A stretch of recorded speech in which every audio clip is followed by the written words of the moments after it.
Do you like chicken tenders? How about a nice dipping sauce? If you clicked on the video, I'm gonna assume that you do. So let's go ahead and grab our air fryer and get started. Now, sometimes I will get lucky and I'll be able to find some chicken tenderloins at the store that I go to, but sometimes I don't get lucky, and they do have this on occasion, which is also strange because they don't always have this. But either way, I will use these and I'll show you where you can find some chicken tenders. So you see this part right here? It's got a seam right here. That's the chicken tender. It's the whole tenderloin from the chicken breast. Since I don't have packs of chicken tenders right now, I'm gonna remove that and then we'll just turn these into nice chicken strips is what they're technically called now, but that's fine. So simply take your chicken breast, cut along this seam right here, and that seam right there, and we're left with one nice chicken tender, as well as a chicken breast, which I'm going to cut into strips. This one will butterfly a little bit, make it more of a... All right. And I'm going to repeat the process on one more of these. I don't feel like making too many of these because there's a lot of chicken. And there we go. Got a nice pile of chicken strips and a couple chicken tenders. And my big secret for at-home chicken tenders is to pre-season them. So grab yourself a bowl and get your tenders in there.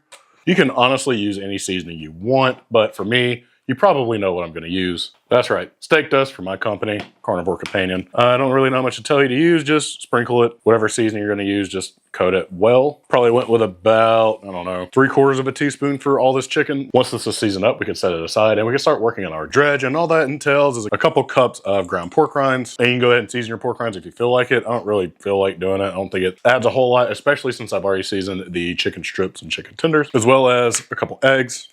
And I'm doing this on a plate just because I have a nice flat surface to do all this on. You could do this in a bowl if you feel like it. It just feels a little bit easier doing it on a plate to me. Let's go and do that. I'm getting my eggs mixed together.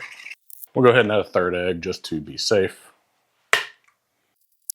And now that we have our dredging station ready, all you got to do is take one of your pieces of chicken, dip it in some egg, and keep your other hand dry. Drip it off a bit, throw it in there, coat, pat it down, shake off any excess. We'll set it aside and just repeat that process until you're done with all your tenders. And this is what we're left with. They should be looking like legit chicken tenders. Like they shouldn't resemble anything else other than gas station chicken tenders. And they look great. And the last thing I like to do before I throw them in the air fryer is to spray them down with a little bit of oil. And you can use whatever you want. I've seen, I just happen to have this olive oil spray.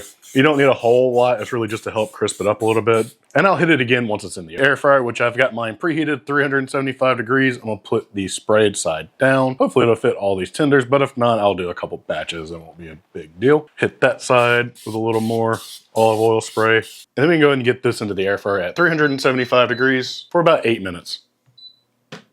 And while those are cooking, we can go ahead and make our comeback sauce, which is really just a dipping sauce that people in the South like to make. I mean, I'm sure there are other places that make similar sauces. We just call it comeback sauce. We want you to come back and eat some more. This is my recipe. Every single comeback sauce recipe I've ever seen is always different. So if you want to make what I'm making, feel free. If there's anything you don't like in this, feel free to exclude that. Just make it your own thing. Mine is going to start with a couple tablespoons of Duke's mayonnaise. It has to be Duke's. If you don't want to use mayonnaise, don't use mayonnaise. If you happen to use it, take fish oil. Balance your omega-3, 6, and 9s because that's what this is omega-6s. If you take omega-3s, it balances excess omega-6s and 9s. Science. I'm not a doctor either. Don't take my claims as anything. It's just based on my own experience.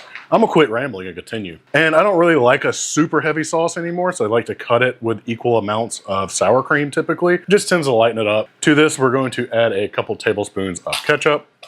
Follow it up with about a teaspoon of your favorite hot sauce. Mine just happens to be Crystal. It's definitely the best hot sauce out there. And if you want to comment down below and say otherwise, I don't care. I'm going to disagree with you. To this, I'm going to add about a 1/4 teaspoon of Worcestershire sauce. You don't want too much in there. Once you do that, you start getting to Zaxby's Zax sauce territory. And it's good. It's just not what I'm going for. Also add in about a 1/4 teaspoon of garlic powder, about the same amount of onion powder, a nice 1/8 teaspoon of black pepper. Then we're gonna finish that up with about a 1/2 teaspoon of salt. So go ahead and get these ingredients whisked together and we will give them a taste. See if we need to add anything or if we messed it up completely and need to start over. Give it a taste. I mean, that's pretty good. It's pretty spot on for me. I think as long as you end up with some sort of pink-ish colored sauce, Mythical Chef Josh has made a good point saying that pink sauces with food just always taste good. And this is definitely a pink sauce, and it tastes good, and it really didn't take much effort. If you want to make this beforehand, even the day before, like this is good on anything, honestly. So when you make this, I would suggest letting it sit for maybe 10 minutes and up to overnight for the best results, but it's good to go right now. I've got my sauce done. I'm just waiting on my tenders to finish, and as soon as those are done, we'll give this a taste.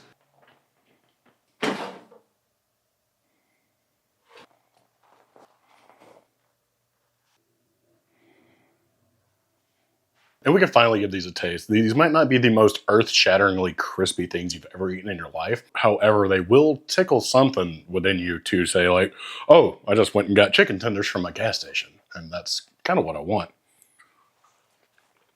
It reminds me of going to a chicken tender spot and getting a good sauce. That's all I needed. It's super low carb. It's almost carnivore completely if you exclude the sauce.